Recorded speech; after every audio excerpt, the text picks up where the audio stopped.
আসসালামু আলাইকুম ওয়া রাহমাতুল্লাহি ওয়া বারাকাতুহু। আলহামদুলিল্লাহ রাসূলি কারীম, আম্মা বা'দ। আউযু বিল্লাহি মিনাশ শাইতানির রাজীম। বিসমিল্লাহির রাহমানির রাহিম। আলহামদুলিল্লাহ, আজকে আমরা গুরুত্বপূর্ণ আলোচনা করব দান সদকা করিলে আপনার অনেক অনেক আল্লাহ পাক সওয়াব নেকি লিখে দিবেন, এবং দান সদকার ব্যাপারে আজকে আলোচনা করব ইনশাআল্লাহ। এই সবটুকু আলোচনা শুনবেন, অনেক অনেক গুরুত্বপূর্ণ আলোচনা ইনশাআল্লাহ। দান সদকা যে ব্যক্তি করবে, আল্লাহর কুরআন ও হাদিসে অসংখ্যবার বলা আছেন দানকারী ব্যক্তিকে আল্লাহ পাক জান্নাতের মালিক বানাবেন। দান সদকা করিলে আপনার বিপদ আপদ থেকে আল্লাহ পাক বাঁচিয়ে দিবেন ইনশাআল্লাহ। নবীজি সাল্লাল্লাহু আলাইহি ওয়াসাল্লাম বলেছেন, দানকারী উত্তম ব্যক্তি হলো দানকারী এক আল্লাহ পাক তাকে অনেক অনেক দামি বানিয়ে দেন, তাকে আপদ বিপদ থেকে বাঁচিয়ে দেন। অনেক অনেক আপদ বিপদ থেকে আল্লাহ পাক এই দানকারীকে বাঁচিয়ে দেন। আমরা দান করব, এক হাতে দান করব, আরেক হাত যাতে না জানে। লোকজনকে দেখায়া দান করব না, লোকজনকে দেখে আমরা দান করব না। আমরা দান করব একমাত্র আল্লাহ পাককে খুশি রাজি করার জন্য। আল্লাহ পাক দানকারীকে অনেক অনেক মর্যাদাবান বানিয়ে দিবেন ইনশাআল্লাহ।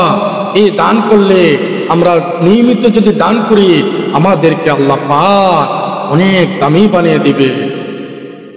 ছোটখাটো যতটুকু পারি আমি নিয়মিত দান করব। দানকারীকে আল্লাহ পাক যত রকমের বিপদ আপদ আছেন আল্লাহ পাক বাঁচিয়ে দিবেন। বিপদ আপদ থেকে আল্লাহ পাক বাঁচিয়ে দিবেন ইনশাআল্লাহ। বেশি বেশি আমরা দান করব। দান করনেওয়ালাকে আল্লাহ পাক অনেক অনেক পছন্দ করে। দানকারীকে আল্লাহর হাবিব সাল্লাল্লাহু আলাইহি ওয়াসাল্লাম বলেছেন, ও আমার উম্মতেরা, নবীর সাহাবীরা অনেক অনেক ধনী ছিল। নবীর সাহাবীরা দান করতে করতে জীবনের যত সম্পদ ছিল সব কিছু দানের আল্লাহর পথে দান করে দিয়েছেন। আল্লাহর হাবিবের উম্মতের মাঝে বিলীন করে দিয়েছেন, গরিব দুঃখীকে দিয়েছেন, গরিব দুঃখীকে সব সম্পত্তি দিয়ে দিয়েছেন। নবীর অনেক সাহাবীরা অনেক অনেক বড়লোক ছিল, অনেক অনেক ধনী ব্যক্তি ছিল। অনেক ধনী ব্যক্তি, তারা সব সম্পত্তি দান করে দিয়েছেন।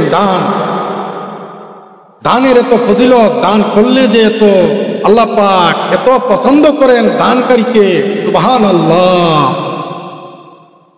আল্লাহর হাবিব থেকে এগুলো শুনে, দানকারীর ব্যাপারে শুনে আল্লাহর হাবিবের সাহাবীরা অনেক অনেক বড় লোক ছিল, তারা অনেক অনেক টাকাওয়ালা ছিল, অনেক ধনী ব্যক্তি ছিল। তাদের সয় সম্পত্তি সব কিছু বিলীন করে দিল, দান করে দিল, গরিব দুঃখীর মাঝে বিলীন করে দিল। আমরা কি এভাবে দান করতে পারবো? ইনশাআল্লাহ। আল্লাহ পাক যেন আমাদেরকে সেই তৌফিক দান করেন, আমিন। আল্লাহ পাক সকলকে যেন আল্লাহ পাক দান করার তৌফিক দান করেন ইনশাআল্লাহ। আমরা সকলেই দান করব।